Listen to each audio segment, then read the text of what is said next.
మీ పిల్లల భవిష్యత్తును దిశానిర్దేశం చేసే విద్యా మహోత్సవ్ Dream9 మీడియా ఆధ్వర్యంలో ఈ ఫిబ్రవరి 1న మన ఖమ్మంలో జరగనుంది. Welcome to iDream media. So జనరల్గా మెదడులో పురుగులు వెళ్ళడం మనం ఈ మధ్యకాలంలో చాలాసార్లు విన్నాము, వాటర్ వల్ల మెదడులో పురుగులు వెళ్ళాయని. అయితే ఇప్పుడు ఏంటంటే ఇద్దరు మృతి చెందారు. ఫాస్ట్ ఫుడ్ తినడం వల్ల దాంట్లో పురుగులు ఉండడం వల్ల అవి మెదడులోకి చేరాయని, సో మృతి చెందారని. నిజంగానే ఫాస్ట్ ఫుడ్లో అంత భయంకరమైన పురుగులు ఉంటాయా? తింటే మెదడులోకి వెళ్తాయా? పూర్తి వివరాలు తెలుసుకుందాం. మనతో పాటు ప్రముఖ న్యూరో సర్జన్ డాక్టర్ రంగనాథం గారు ఉన్నారు from Aster prime hospital, Ameerpet. Doctor గారు నమస్తే అండి. డాక్టర్ గారు, ఏదైనా న్యూస్ చూస్తే భయం వేస్తుంది. ఎట్లా అంటే అప్పుడు మెదడు తినే అమీబా వచ్చింది, వాటర్లో మునిగితే అది ముక్కులోంచి వెళ్తుంది. అది ఇప్పుడు ఏంటంటే ఇద్దరు మృతి చెందారు ఫాస్ట్ ఫుడ్ తిని, దాంట్లో పురుగులు ఉన్నాయి, బ్రెయిన్లోకి వెళ్ళాయి, చనిపోయారని. అవును డాక్టర్ గారు. ఇది మీరు చెప్తున్న ఈ సమాచారం ఏంటంటే అమ్రోహా అని ఉత్తరప్రదేశ్ రాష్ట్రంలో ఒక జిల్లా. అందులో ఒక ప్రాంతం నుంచి ఇద్దరు బాలికల్లో ఈ ప్రాబ్లం వచ్చింది. ఒక బాలిక డిసెంబర్ ఎండింగ్లో చనిపోవడం, ఈ నెలలో స్టార్టింగ్లోనే అంటే గత వారంలోనే ఇంకొక అమ్మాయి చనిపోవడం జరిగింది. తేడాలు ఏమిటంటే ఇద్దరికి కారణాలు వేరే. మనకు వచ్చినటువంటి సమాచారం మీడియాలో వైరల్ అయిపోయిందల్లా ఏమిటంటే ఫాస్ట్ ఫుడ్ తినడం వల్ల వచ్చింది అని. అందరూ గమనించాల్సింది ఏమిటంటే మన మొట్టమొదటి డిసెంబర్లో చనిపోయిన యువతి తాలూకు విషయాలు చూస్తే, ఇప్పుడు ఒక మరణం జరిగింది అనుకోండి, తల్లిదండ్రులని వీళ్ళు మీడియా వాళ్ళు అడుగుతారు ఏంటి అయిందని. ఆ తల్లిదండ్రులు ఏం చెప్పారంటే మా పాపకు ఫాస్ట్ ఫుడ్ చాలా ఇష్టం, చాలా సంవత్సరాల నుంచి తింటూ ఉంది, ఈ చౌమీన్ అని, పిజ్జాలని, బర్గర్స్ అని, దానివల్ల వచ్చింది తింటేనండి. చివరికి ఆ పాప చాలా సీరియస్ పరిస్థితుల్లో ఎయిమ్స్ ఢిల్లీ, నేను ఎక్కడైతే చదువుకున్నాను ఢిల్లీలో, అక్కడ అడ్మిట్ చేయడం జరిగింది. అక్కడ సర్జన్ ఎవరైతే ఆ అమ్మాయిని వైద్యం చేశారో ఆ డాక్టర్ గారి మాటల ప్రకారం ఈ అమ్మాయికి మెదడులో చిన్న పేగులు, చాలా చోట్ల రంధ్రాలు వచ్చాయి, పెర్ఫరేషన్స్ అంటారు. అదే దేనివల్ల అండి, టీబీ రావడం వల్ల ఇదేది చిన్న పేగులో అది దానికి బ్లాక్ అయిపోయి కొన్ని చోట్ల ఇలా రంధ్రాలలాగా పెర్ఫరేషన్ లాగా అయింది. ఆ బ్లాక్ అయిపోయిన దాన్ని స్ట్రిక్చర్స్ అంటారు. టీబీ తాలూకు లక్షణం అది. ఈ పగలడం వల్ల ఏమైతుంది, పొట్ట లోపలికి ఈ పదార్థాలను వెళ్ళిపోయి పెరిటనైటిస్ అని వచ్చి ఆ పాప మరణించింది అని క్లియర్గా. ఏమిటంటే ఈ విషయంలో ఫాస్ట్ ఫుడ్ వల్ల డైరెక్ట్గా కాదు, ఏదైతే టీబీ అన్నది పొట్టలోని చిన్న పేగుల్లో రావడం వల్ల వచ్చిన విషయం అది. ఇది చాలామంది వైద్యులు కూడా క్లియర్గా, ఎయిమ్స్ వైద్యులు కానీ మిగతా వైద్యులు కానీ నిర్ద్వందంగా చెప్పారు. ఇప్పుడు రెండో అమ్మాయి గురించి ఎవరైతే మొదటి ఈ వారంలో వచ్చినటువంటి ఈమె చిన్న వయసు 16 సంవత్సరాల యువతి, సేమ్ అమరోహా డిస్ట్రిక్ట్ ఉత్తరప్రదేశ్. ఇందులో ఈ అమ్మాయి రామన్నోలియా హాస్పిటల్లో అడ్మిట్ అయింది సీరియస్ పరిస్థితులతో. అక్కడ వాళ్ళు సిటీ స్కాన్, ఎంఆర్ఐ చేయగా మెదడులో 20 నుంచి 25 సిస్టులు అంటే చిన్న తిత్తులు అంటాం ఉన్నాయి. 20 నుంచి 25 ఉంటేనే ఇబ్బంది. దాన్ని ఏమిటంటే సిస్టిసర్కోసిస్ అంటే మెదడులో వచ్చింది కాబట్టి న్యూరోసిస్టోసర్కోసిస్ అంటారు. మీరు అన్నట్టుగా ఒక చోటుని ఇబ్బంది వస్తే కష్టమైతే 25 చోట్ల వస్తాయి. దీనివల్ల ఎవరికైనా ఇబ్బంది వచ్చింది అనుకోండి, ఏముంటుంది, చాలా తలనొప్పి ఉంటుంది, వాంతులు, ఫిట్స్ లాగా రావడం, అదే కాకుండా ఒక చెయ్యి కాలు తిమ్మిరి రావడం కానీ, ఏదైనా కాళ్ళు చెయ్యి వీక్ అయిపోవడం కానీ, కంటి చూపులో తేడా రావడం వల్ల కానీ, ఈ సిస్టమ్ అన్నది ఎక్కడన్నా కంటి నరవడం ఉంటుంది కానీ కంటి చూపు పూర్తిగా పోవడం, గుడ్డు లోపల వచ్చిన రెటీనాలో వచ్చినట్టయితే అంధత్వం రావడం, కంటి చూపు ఒకటే కాకుండా ఇది తలనొప్పి, వాంతులు ఇలాగై పూర్తిగా బ్రెయిన్ ఎడిమా లాగా వచ్చి పూర్తిగా స్పృహ కోల్పోవడం, ఏదో పరాకు మాట్లాడడం, ఆల్టర్డ్ బిహేవియర్ రావడం, స్ట్రోక్ లాగా రావడం, అంటే ఇన్ని లక్షణాలు ఈ సిస్టుల వల్ల రావచ్చు. దేన్ని బట్టి ఆధారపడి ఉంటుందంటే ఏ చోట్ల బ్రెయిన్లో వచ్చింది. ఇప్పుడు కంటి నరం ఉంటుంది, ఆప్టిక్ నరం, దాని మీద వచ్చింది అనుకోండి సిస్టు, కంటి చూపు తగ్గిపోతుంది కదా. మాట్లాడే కేంద్రం మీద వచ్చింది అనుకోండి, తగ్గిపోతుంది కదా. అదే కాకుండా ఒకటి ఈ లైవ్ అంటే అప్పటికి ఏదైతే మెదడు లోపల వచ్చిన సిస్టులు బతికున్నాయా, లేకపోతే 3 రకాల స్టేజ్లు ఉన్నాయి. లైవ్ సిస్టులు కొన్ని, నెమ్మది డీజనరేటివ్ అంటే నెమ్మది దాని పనితనం తగ్గిపోతున్నది, పూర్తిగా కాల్సిఫైడ్ అయిపోయింది. ఈ కాల్సిఫైడ్ అయిపోయిన దానివల్ల వచ్చేది ఎపిలెప్సీ, ఫిట్స్. మన దేశంలో దీని వలన ప్రతి 10 ఎపిలెప్సీ కేసుల్లో 1000 మందిలో ఒకరికి దీనివల్ల, అంటే మనకు చాలా ఎక్కువ ఇది. అంటే ఈ ప్రాబ్లం అంత ప్రాబ్లంగా ఉంది. ఇది ఎప్పటి నుంచో ఉన్న వ్యాధి. నేను ఢిల్లీ ఎయిమ్స్లో చదువుకున్నప్పుడు 82లోనే అసలు ఉంది. ఇది జనరల్గా మన భారతదేశంలో, ముఖ్యంగా ఉత్తర భారతదేశంలో ఇది ఎక్కువ. కారణం మనకు తెలియదు. ఏది ఉత్తరప్రదేశ్, బీహారు, పంజాబ్, దక్షిణ ప్రాంతాల్లో తక్కువ ఇది.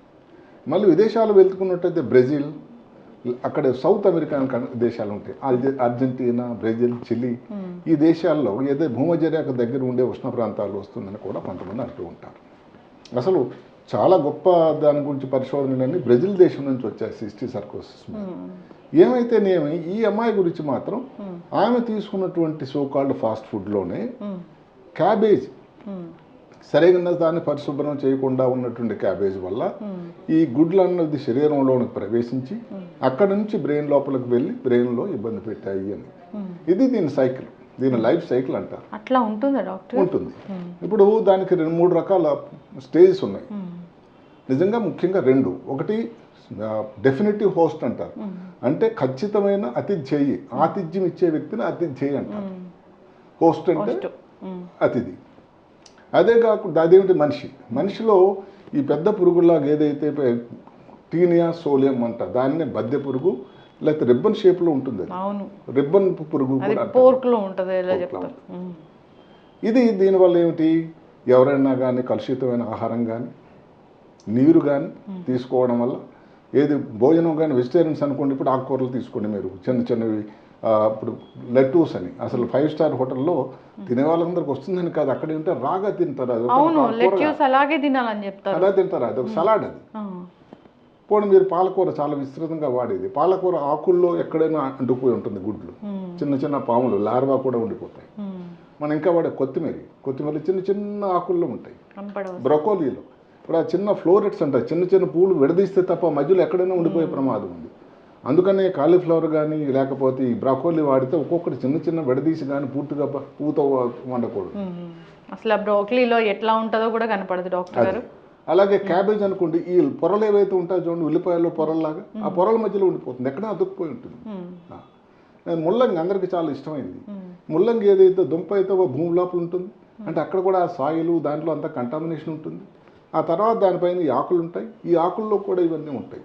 అంటే ఏమిటంటే ఇక్కడ ఒకప్పుడు మేము చదువుకున్నప్పుడు ఏంటంటే ముఖ్యంగా నాన్ వెజిటేరియన్లో వస్తుంది. ఎవరైతే ఈ పోర్క్, పంది మాంసం కానీ దొడ్డు మాంసం కానీ బీఫ్ తీసుకునే వాళ్ళు, అది కూడా ఏమిటంటే సరిగ్గా ఉడికించకుండా అన్కుక్డ్, పార్షియల్లీ కుక్డ్ అంట. మాంసంలో కానీ వచ్చినట్టయితే ఈ గుడ్లు అన్న దాని లోపల ప్రవేశించి ఇబ్బంది పెడుతుంది. ఇందాక మనం 2 మాటలు మాట్లాడుకున్నాం, డెఫినెటివ్ హోస్ట్ అని, ఇంటర్మీడియట్ హోస్ట్. 2 మాటలు దాని గురించి చెప్పుకున్నాం. ఎవరైనా డెఫినెటివ్ హోస్ట్ మానవుడు అంటే ఏమిటంటే అక్కడ అందులో పెద్ద ఏదైతే బద్ది పురుగు మాత్రం ఉంటుంది. కొన్నాళ్ళకి ఈ మనిషి తాలూకా మలం నుంచి, ఏదైతే టాయిలెట్ నుంచి ఈ ఎగ్స్ కానీ లేకపోతే దానిలో ఉన్న ఈ రైలు పెట్టేలా చిన్న ఉంటాయి, దాని ప్రాగ్లోటిడ్స్ అంటారు, అవి కానీ వస్తాయట. ఇవి ఏదన్నా ఈ కొన్ని వాటర్లో కానీ కొన్ని ఇంకా ఇలాంటి తీసుకునే పదార్థాల్లో కానీ, ఈ పందులు కానీ లేకపోతే కౌసు కానీ తీసుకుంటే వాటి శరీరంలోకి వెళ్తాయి. శరీరంలోకి వెళ్ళి నెమ్మదిగా గుడ్లు ఏమిటి ఈ వాటిలో ఉండే మిగతా టిష్యూస్లో ఉంటాయి, కండరాలు వాటిలో. ఇప్పుడు అది అలాంటి దాన్ని మనిషి తిన్నాడు అనుకోండి, మనిషికి అది లోపలికి వచ్చేసినాయి కదా. ఈ గుడ్లు వెళ్ళి కొన్నాళ్ళ తర్వాత దాని గుడ్లు ఛేదించిపోయి దాని నుంచి ఎక్కడికి వెళ్తుంది, నెమ్మదిగా ఇంటెస్టైన్లో తయారవుతుంది లార్వా. ఇంటెస్టైన్ నుంచి రక్త ప్రవాహంలోకి వెళ్ళి బ్రెయిన్లోకి ప్రవేశిస్తుంది.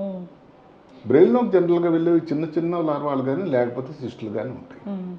బ్రెయిన్ అనేది చాలా సున్నితమైన అవయవం దేవుడిచ్చింది. అందులో కానీ వెళ్ళి 25 సిస్టులు ఉన్నాయంటే అమ్మాయి ఉండడానికి ఆస్కారం ఎట్లా ఉంది చెప్పండి డాక్టర్. అంటే ఒక టైంలో కానీ ముందే కానీ గుర్తించినట్టే దాని వైద్యం జరిగింది. రామోహన్ హాస్పిటల్లో ఆ అమ్మాయి 9 రోజులు ఉంది, ఏదో సర్జరీ దాని వివరాలు మన దగ్గర లేవు కానీ ఏదో శస్త్రచికిత్స కూడా చేశారు, అయినా ఫలితం లేకపోయింది. దానికి కారణం వాడు వైద్యులు కూడా చెప్పడం ఇది కరెక్ట్ కూడా ఏంటంటే వాళ్ళు హాస్పిటల్కి వెళ్ళడమే లేటుగా వెళ్ళారు. కానీ బ్రెయిన్లో ఏదైనా ఉన్నప్పుడు తలనొప్పి ఇవన్నీ ఉంటాయి కదా. ఉంటాయి. అంటే అక్కడ ఏంటంటే ముందు వాళ్ళు ఇంకా దగ్గరలో ఏదో ప్లేస్లో వైద్యం చేయించుకున్నారు. అక్కడ ఉత్తరప్రదేశ్లో కూడా వైద్యం చేయాల్సినంత ప్రయత్నం చేశారు. అయితే ఏమిటంటే దాని తాలూకా అవగాహన ఇది అవ్వచ్చు అని, అంటే దానికి కొన్ని మందులు ఉంటాయి. ఆ మందులు ఏమిటంటే ముఖ్యంగా ఇంజక్షన్లు కూడా ఇవ్వాల్సిన లేదు. ఫిట్స్ వచ్చింది అనుకోండి, ఫిట్స్ కోసం మందులు. బ్రెయిన్లో వాపు వచ్చింది, బ్రెయిన్ వాపు ఎడిమా అంటాం, చాలా ప్రమాదం అయింది, తగ్గించడానికి మందులు. అదే కాకుండా ఈ సిస్ట్స్ కోసం ఏదైతే జబ్బు మెయిన్గా ఉందో ఈ పారాసైట్ తాలూకా సిస్టిక్ సర్కోసిస్ కూడా ఆల్బెండజాల్ అని చాలా మంచి జెంటిల్ అని మందు ఉంటుంది. చిన్నపిల్లల్లో పొట్టపేగులన్నీ బయటకు పోవడానికి మందులు ఇస్తారు చూడండి, అలాంటి మందే. ఎంత ఏజ్ లో ఇస్తారు డాక్టర్ గారు చిన్నపిల్లలకి? చిన్నపిల్లలు అయితే మామూలుగా అది పెడియాట్రిషియన్ ఏమిటంటే వయసుని బట్టి ఇస్తూ ఉంటారు. 2 years. పిల్లలు ఎంత యాక్టివ్గా ఆడుకుంటున్నారు, వాళ్ళ గోలలో మట్టిలాంటి ఉంటుందా, అది దాన్ని బట్టి ఉంటుంది. లేకపోతే ఒకసారి ఇవ్వాల్సిన అవసరం కూడా పెద్ద పడకపోవచ్చు. ఎవరైనా సరైనటువంటి చిన్నపిల్లల డాక్టర్ని సంప్రదించడం మంచిది. దీనికి మాత్రం ఒక కోర్స్ ఉంది, 1 వారం నుంచి 2 వారాలు. నాకు ఈ ఆల్బెండజాల్ కానీ ఇచ్చినట్టయితే సరిపోతుంది. దానిలో ప్రాబ్లం ఏమిటి, ఈ సిస్టులు తగ్గడానికి పనిచేస్తుంది, కానీ ఆ సిస్టమ్ చంపడానికి వెళ్ళినప్పుడు దాని వల్ల కొన్ని పదార్థాలు వచ్చి బ్రెయిన్ లోపల ఒక రకమైన ఇమ్యూనలాజికల్ రియాక్షన్ వస్తుంది, వాపు. అది ప్రమాదం. దానికోసం అవసరమైతే స్టెరాయిడ్ లాంటి మందులు. ఈ ప్రమాదం వల్ల సిస్టులు ఉండడం వల్ల ఒక ఇబ్బంది అయితే, సిస్టులు చనిపోతున్న టైంలో వచ్చేటువంటి పదార్థాల వల్ల వచ్చేటువంటి ఇబ్బంది ఇంకొకటి. అందువల్ల ఇప్పుడు దీనికి కావాల్సింది ఏంటంటే మాటకి తీసుకుంటున్నారు, నాన్ వెజిటేరియన్ తీసుకున్నారు మీ ఇష్టం, వెజిటేరియన్ తీసుకున్నారు శుభ్రంగా ఆకుకూరలే అనుకోండి, శుభ్రంగా కడగండి, 1కి 2 సార్లు చేదస్తాం అనుకోండి, అందులో ప్రవహిస్తున్న వాటర్ ట్యాప్ వాటర్ దగ్గర ఏదో కొంచెం దాంట్లో కలిపేసి రమ అనుకున్నట్టు తీసేయడం కాదు. కనీసం ఒక 5 నిమిషాలు నుంచి 7 నిమిషాల వరకు దాన్ని కుక్ చేయాలి. రా సాలడ్లు ఇలా పర్టికులర్గా ఎక్కువగా ఉండే ప్రాంతాల్లో, ముఖ్యంగా ఉత్తరప్రదేశ్, బీహార్, పంజాబ్ రాష్ట్రాల్లో ఉంది కాబట్టి అక్కడ రా సలాడ్ ఏదైతే ఉందో, రా అంటే ఏం కుక్ చేయకుండా తీసుకునే డైరెక్ట్గా అలా తీసుకొని తినడం చేయకండి. ఈ ఇప్పుడు మాటకు మనం చెప్పుకున్నటువంటి క్యాబేజ్ అనుకోండి, ఒక్కొక్కది తీసి చూసి మరీ చెయ్యాలి. కొంతమంది స్త్రీలు ఇంటి దగ్గర కిచెన్లో చేస్తుంటే చేస్తాం అనిపిస్తాం, కానీ ఇది విన్న తర్వాత అది ఎంత అవసరమో నాకు అనిపిస్తుంది. ఎంత ప్రయత్నం చేస్తారో. లీఫీ వెజిటబుల్స్ అయితే ఫస్ట్ ముఖ్యంగా లీఫీ వెజిటబుల్స్తోనే, ఆకుకూరలతోనే ఇబ్బంది. ఇప్పుడు కొత్తిమీర అనుకుంటే ఆ చిన్న చిన్న ఆకులు ఉంటాయి, ఎక్కడ కనబడతాయండి? మనకు అంత ప్రయత్నం చేయక తప్పదు. ఎక్కడ అతుక్కోవడం కానీ వెళ్ళిందంటే ఇంక కుటుంబానికి అందరికీ వస్తుంది. అదే కాకుండా ఇప్పుడు మనకు బ్రాకోలీ అనుకున్నాం, కాలీఫ్లవర్ అనుకోండి, ఒక్కొక్క ఫ్లోరెట్స్ అంట ఆ చిన్న పువ్వును విడదీసి చేయాలి. అసలు బ్రోకలీ అయితే జస్ట్ సార్ట్ చేసి తింటారు అందరూ. మరి అక్కడే ప్రాబ్లం. అంటే మీరు అక్కడ ఓపిక కానీ తక్కువ ఉండి సమయం కానీ లేకపోతే ఆ చిన్న ఫ్లవర్స్ని ఏమంటారు, ఫ్లోరెట్స్ అంటారు ఇంగ్లీష్లో, ఆ చిన్న పువ్వుల మధ్యలో ఎక్కడ నెరుక్కుపోయి చాలా ఇబ్బంది పడుతుంది. అలాగే ఇప్పుడు మరి నాన్ వెజ్నే తీసుకుండాలి, ఎవరిష్టం వాళ్ళది. కోడిగుడ్లు ఏదైతే ఉందో దానిలో పూర్తిగా ఏదో మళ్ళీ కలుషితం లేకుండా ఉండాలి. తీసుకునే వాటర్, ఈ మధ్యకాలంలో వాటర్ వల్ల ప్రమాదం ఎప్పుడో పూణేలో విన్నాం, మళ్ళీ ఇప్పుడు చూడండి గాంధీనగర్లో, అహ్మదాబాద్లో, లేకపోతే మన ఈ మధ్యకాలంలో ఇండోర్లో బెస్ట్ సిటీ క్లీనింగ్ వాటర్లో అన్ని వచ్చి చనిపోయారు పిల్లలు. ఒక బాబు చనిపోయాడు. అదే అందువల్ల ఏంటంటే కలుషితం అన్నటువంటి ఆహారం వాటర్ కానీ, అందుకని వాటర్ కూడా పర్టికులర్గా ఎట్టి పరిస్థితుల్లో కూడా నగరాలు పెరుగుతున్నప్పుడు పారిశుధ్యం ఇవన్నీ కూడా కొంచెం కాంప్రమైజ్ అవుతున్నాయి. కాబట్టి వేడి నీళ్ళు కాకుండా చల్లటి నీళ్ళు తాకుండా ఉండడం ఒక మంచి శ్రేయస్కరం. అది ఖర్చు కాదు, కరెంటు. మీ ఆరోగ్యానికి అది చాలా మీరు పెట్టుబడి పెట్టినట్టు అవుతుంది. తీసుకునే భోజన పదార్థాలు తీసుకునే ముందు శుభ్రంగా చేతులు కడుక్కోవాలి సబ్బుతోని. ఇందాక చెప్పుకున్నట్టుగా ఏదైతే ఉందో ఆకుకూరలు కానీ చక్కగా కడిగి మరి వాడాలి. మాంసాహారం చక్కగా ఉడికిన తర్వాత ఏదైతే ఉందో తినాలి. ఇలాంటి జాగ్రత్తలు తీసుకున్నట్టయితే ఎవరికి కూడా ఇబ్బంది రాకుండా. కానీ సలాడ్స్, పర్టికులర్ లెట్టూస్ అనేది అది ఒక రకమైన ఆకుకూర, చాలా ఫేమస్. అది మా అన్ని మెయిన్ హోటల్స్లో కనబడుతూ ఉంటుంది. బాగానే ఉంటుందట, కానీ దానివలన ఏమిటంటే ఏదైతే ఉడకకుండా ఉంటే ఎంత గొప్పదైనా వైద్యం సరిగా దానివల్ల ఇబ్బందులు రావడానికి ఆస్కారం ఉంటుంది. కాబట్టి ఇలాంటి జాగ్రత్తలు అన్నది తీసుకొని ఉండాలి. రాగా తింటారు డాక్టర్ గారు దాన్ని. అదే మరి లెట్టూస్ అనేది రాయే. ఆవిడ హోటల్లో పెట్టినప్పుడు పక్కన ఫ్రూట్స్ పెడుతూ, పక్కన టమాటా పెట్టి దాని పక్కన లెట్టూస్ ఉంటుంది. చాలా మంది తీసుకుంటారు. దానివల్ల అందరికి వస్తుందని మీరు అడగవచ్చు, అందరికి రాకపోవచ్చు, కానీ ఇబ్బంది మాత్రం రావడానికి ముఖ్యంగా ఈ ప్రాంతాలు ఎక్కడైతే ఎండమిక్గా అక్కడ ఆ ప్రాంతంలో ఉంటేనే నిల్వ ఉంటుంది ఆ జబ్బు. అలాంటి చోట్ల తప్పకుండా 1కి 2 సార్లు ఆలోచించి చేయాల్సి వస్తుంది. జనరల్గా మేము ఏమనుకుంటామంటే పొట్టలోకి వెళ్ళింది చనిపోతుంది కదా అని, కానీ పొట్టలోకి వెళ్ళిన కొన్ని లార్వాస్ బ్రతికుంటాయి. అక్కడ ఉండి అక్కడ నుంచి నెమ్మదిగా రక్తం నుంచి మెదడు లోపలికి ప్రవేశిస్తాయి. అక్కడ ప్రమాదం, టూ డేంజర్. మీలాంటి పెద్దలు సీనియర్ డాక్టర్స్ చెప్తారు ఏంటంటే బయట ఫుడ్ తినకండి, చాలా హైజీన్ మెయింటైన్ చేయండి. ఇప్పుడు నేను మళ్ళీ మీరు ఇందాక ఏదైతే అమరోహా జిల్లా నుంచి మనకు వచ్చిన సమాచారం ఏదైతే ఉందో జంక్ ఫుడ్ అన్నది ఒకసారి అప్పుడిప్పుడు తీసుకుంటే కొంతవరకు పర్వాలేదు, కానీ ప్రపంచమంతటా కూడా స్టాటిస్టిక్స్ ఏంటంటే అందరూ గమనించాలి. జంక్ ఫుడ్ అంటే తెలుగులో దానికి తాత్పర్యం ఏంటి తెలుసా? వ్యర్థ పదార్థం. జంక్ వ్యర్థం, అవును, వేస్ట్ ఫుడ్ అని. దాని వలన ప్రతి సంవత్సరం ప్రపంచమంతటా కూడా 1.1 మిలియన్ మంది చనిపోతున్నారట. అంటే ఎంతమంది చనిపోతున్నారు చూడండి. ఆ కరోనా వచ్చినప్పుడే లెక్క పెడతాం, లేకపోతే గిల్లెన్ బారీ వస్తే లెక్క పెడతాం. అంటే ఇది తీసుకోవడం వల్ల ఒక్క మాట ఏంటంటే డాక్టర్ గారు జంక్ ఫుడ్ తీసుకోవడం వల్ల ఈ సిస్టులు వెళ్తున్నాయా? కాదు. జంక్ ఫుడ్లో ఒక భాగమైన క్యాబేజ్ వల్ల వెళ్ళింది అంతే. అవును, క్యాబేజ్ వల్ల వెళ్ళింది. ఎందుకు? అది సరిగా క్లీన్ చేయకపోవడం. జంక్ ఫుడ్ వల్ల వచ్చే ఇబ్బందులు షుగర్ అన్నది, బీపీ, ఊబకాయం, లేకపోతే హార్మోనల్ డిస్టర్బెన్సెస్, ఇవన్నీ ఇబ్బందులు, కోపం, తాపం, జ్ఞాపక శక్తి తగ్గడం, కాగ్నిటివ్ స్కిల్ ఏదైతే మేధ అభిజ్ఞ తగ్గడం, ఇవన్నీ వస్తాయి. కానీ డైరెక్ట్గా ఎవరైనా క్వశ్చన్ అడిగినట్టయితే జంక్ ఫుడ్ వల్ల ఈ సిస్టమ్ లోపలికి వెళ్తాయా? జంక్ ఫుడ్లో ఉండే ఒక భాగం అయినటువంటి ఏదైతే క్యాబేజ్ లాంటిది వాడితే అది పరిశుభ్రంగా కానీ వాడకపోయేది, సరిగ్గా పూర్తిగా ఉడకకుండా వాడేటట్టయితే బ్రెయిన్లో రావడానికి ఆస్కారం ఉంది. డాక్టర్ గారు, జనరల్గా చూస్తే ఇప్పుడు హోటల్స్ ఎన్ని చోట్ల మనం ఎక్కడ చూసినా కానీ ఎన్ని కేసెస్ నమోదవుతున్నాయి అసలు? అంటే ఎక్కడ హైజీన్ అనేదే లేదు. ఈరోజు హైదరాబాద్ నగరంలో ఒక వార్త వచ్చింది. అంటే ఏదైతే పొగ ఏదైతే పైన ఇది కట్టినట్టు పైన కుబుసంలాగా ఉంటుంది కదా పైన, అలాగ ఉందట. అంటే లోపల అన్ని కేసులు ఉన్నాయి, దానికి నమోదు అవటం లేదు. అవును, తనిఖీలు జరుగుతూనే ఉన్నాయి. అయినా కానీ ఇంకా ఉండాల్సిన కేసులు నమోదు. కొన్ని దగ్గరలో ఇప్పుడు రోజులు కూడా ఉండే పదార్థాలు ఉంటూ ఉంటాయి.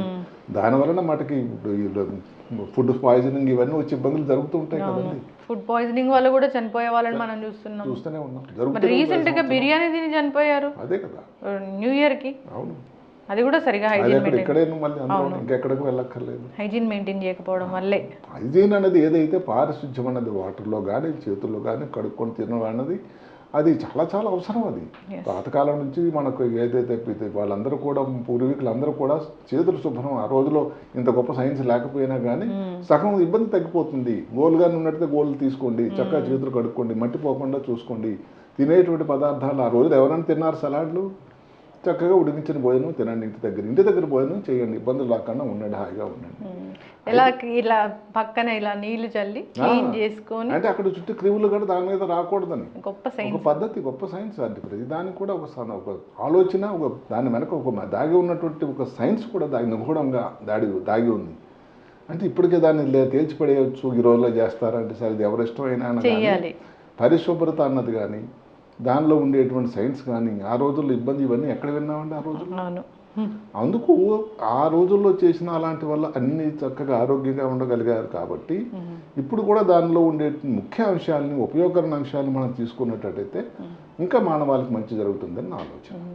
మీరు చెప్పినట్టు డాక్టర్ గారు, ఇక్కడ చాలా సిస్టులు వచ్చిన తర్వాత వెళ్ళారు. అంటే కొంచెం తలనొప్పి, కొంచెం ఇబ్బంది, డిస్కంఫర్ట్, ఇంకా ఏముంటే బ్రెయిన్లో ఏదైనా ఉన్నప్పుడు కంట్లో చూపు తేడాగా రావడం కానీ, ఏదో మాట పరాకు మాట్లాడడం కానీ, ఏదైనా స్ట్రోక్ లాగా సడన్గా కాళ్ళు చేయి వీక్ అయిపోయినట్టు కానీ, ఇలాంటివి ఏ ఇబ్బంది ఉన్నా కానీ ఒకసారి డాక్టర్ని సంప్రదించడం అయితే అవసరం. ఎందుకంటే ఈ రోజుల మాటకి సిటీ స్కాన్ కానీ, ఎంఆర్ఐ కానీ ప్రతి చిన్న ప్రాంతంలో, దక్షిణ భారతదేశంలో అయితే అసలు ఎంత విరివిగా ఉందండి. అమెరికాలో అయితే 3 నెలలు 4 నెలలు అపాయింట్మెంట్ కావాలట, అంత సంపన్న దేశంలో. మధ్య దగ్గర కానీ ఎక్కడికైనా ఒక డయాగ్నోస్టిక్ వెళ్ళి మీరు కావాలంటే అరగంటలో అయిపోతుంది, దానికి ఇన్ఫర్మేషన్ కూడా రెడీ. ఆ ఉన్న సౌకర్యాన్ని కూడా తీసుకోవాలి. ఇప్పుడు మాటకు అదే రామానోహుల హాస్పిటల్కి కానీ ముందే కానీ వెళ్ళినట్టయితే ఇంకొక మాట గమనించాల్సింది ఏమిటంటే, ఈ సిస్టులు అనేది క్యాన్సర్ కావు, ట్యూమర్లు కావు. క్యాన్సర్ కానప్పుడు వైద్యం కానీ సరైన వైద్యం సరైన సమయంలో అందితే మంచి ఫలితాలు ఉండడానికి ఆస్కారం. పూర్తిగా సర్జరీ చేస్తారు డాక్టర్ గారు ఆ సిస్టులు తీయడానికి? అంటే దానికి కారణాలు ఉన్నాయి. ఇప్పుడు మాటకి 2 రకాలు ఉంటాయి. ఇప్పుడు ఏదైతే మెదడు లోపల ఒక ద్రవ పదార్థం ఉంటుంది, సిఎస్ఎఫ్ అంటాం, సెరిబ్రోస్పైనల్ ఫ్లూయిడ్, జఠరాలు అంటాం. అది కానీ బ్లాక్ చేసింది అనుకోండి, దానివల్ల ఏమవుతుంది, బ్రెయిన్లో ఉండే నీరు పెరిగిపోతుంది. దానిలో వచ్చే ఇబ్బందిని హైడ్రోకెఫలస్ అంటాం. దానికి పెరిగిపోతుంది, వాటర్ పెరిగిపోతుంది. దానికి ఏదైతే ఈ సిస్టమ్ తొలగించడం కానీ, ఏదైతే వాటర్ ఉందో వాటర్ కోసం షంట్ ఆపరేషన్ చేయడం కానీ చేయాలి. లేదు ఒక్కొక్కసారి 25 సిస్టుల్లో ఒక దగ్గర కానీ గూడు కట్టుకుని ఇంత ఒక పెద్ద గడ్డలాగా ఉందనుకోండి, దాన్ని ట్యూమర్ అంటారు. నిజానికి ట్యూమర్ కాదు, స్పేస్ ఆక్యుపైయింగ్ లీన్. మెదడులో సృష్టికర్త అమర్చినప్పుడు మెదడులో ఈ భాగం ఇంత ఉండాలి, వాటర్ 75%, రక్తం ఇంత ఉండాలి, అసలు కొవ్వు పదార్థాలు లోపల ఉండనే ఉండవు, రక్తనాళాలు ఇంత, నరాలు ఇంత ఉంటాయి అని ఆయన ఒక నిర్దేశించాడు. అందులో ఏమాత్రం కానీ ఎక్స్ట్రా యాడ్ అయినా కానీ లాభం లేదు కదండి. సో అలా ఒక దగ్గర కానీ గూడు కొట్టినట్టయితే ఒక 2 సెంటీమీటర్ల మందము, 1.5 సెంటీమీటర్లు, దానివల్ల ఇబ్బంది. దాన్ని కూడా ఒకసారి తొలగించాల్సి ఉంటుంది. ఇలాంటి పరిస్థితుల్లో శస్త్రచికిత్స చేయాల్సి ఉంటుంది. చక్కగా చెప్పారు డాక్టర్ గారు. అవేర్నెస్ ఉండాలి, ఫుడ్స్ తీసుకునేటప్పుడు మనకు తెలియాలి. ఒకటికి 2 సార్లు చేతులు కడుక్కున్నామా లేదా అని చిన్నపిల్లప్పటి నుంచి కూడా అది అందరికి కూడా పారిశుభ్రత అనేది నేర్పాలి. కోవిడ్ అప్పుడు చాలా నేర్చుకున్నారు. కోవిడ్ మధ్య అయిపోయేది కదండి, దాంట్లో పారిశుభ్రత వెళ్ళిపోదు కదా. ఎప్పుడు జీవితంలో అది ఒక భాగమే, మన దుస్తులు వేసుకున్నట్టే. వాటర్ కూడా చక్కగా వేడి చేసినట్టు వాటర్ తాగండి. పిల్లలు తీసుకెళ్ళేటప్పుడు కూడా ఈ మధ్యకాలంలో కొంతవరకు ప్రతి వాళ్ళకు బాటిల్ తీసుకొని వెళ్ళిన ఒక అలవాటు అయింది. అది సంతోషం. ఇది అందరిలో రావాలి. ఎక్కడో మనం ఈ మినరల్ వాటర్ కోసం అడ్వర్టైజ్మెంట్ చేస్తున్నారు కాకుండా మీ ఇంటి దగ్గర వాటర్లోనే దాన్ని చక్కగా దాన్ని బాయిల్ చేసి మీరు తీసుకెళ్ళండి. ఆరోగ్యంగా ఉంటుంది, సరైన వాటర్ తీసుకున్నట్టు ఉంటుంది. ఫాలో అవ్వాలని కోరుకుందాం డాక్టర్ గారు. మీరు చెప్పిన మాటలని అందరితో తప్పకుండా పాటించాల్సిందే. అందరూ హెల్దీగా ఉండాలని కోరుకుందాం. చాలా చక్కటి ఇన్ఫర్మేషన్. ధన్యవాదాలు. నమస్కారం. And for more videos, Please subscribe to iDream. Please subscribe to iDream. Please subscribe iDream. And please subscribe to iDream. For more videos, subscribe to iDream. please like, share, and subscribe to the channel. Congratulations, iDream. subscribe to iDream. Subscribe to iDream. So subscribe to iDream Media. iDream team అందరికి huge congratulations. Please subscribe iDream Media. Please subscribe to iDream. Subscribe iDream. Please subscribe to iDream. iDream అంటే నా కళల ఛానల్ను subscribe చేసుకున్న నోరు తిరుగుతలేదు, మీరైతే గంట గుర్తు కొట్టండి. For more such videos, please subscribe to iDream. Subscribe to iDream. Please subscribe to iDream. Please subscribe iDream Media. Please do subscribe to iDream. Please subscribe to iDream Media. For best entertainment and information, please subscribe iDream. And don't forget to subscribe to iDream.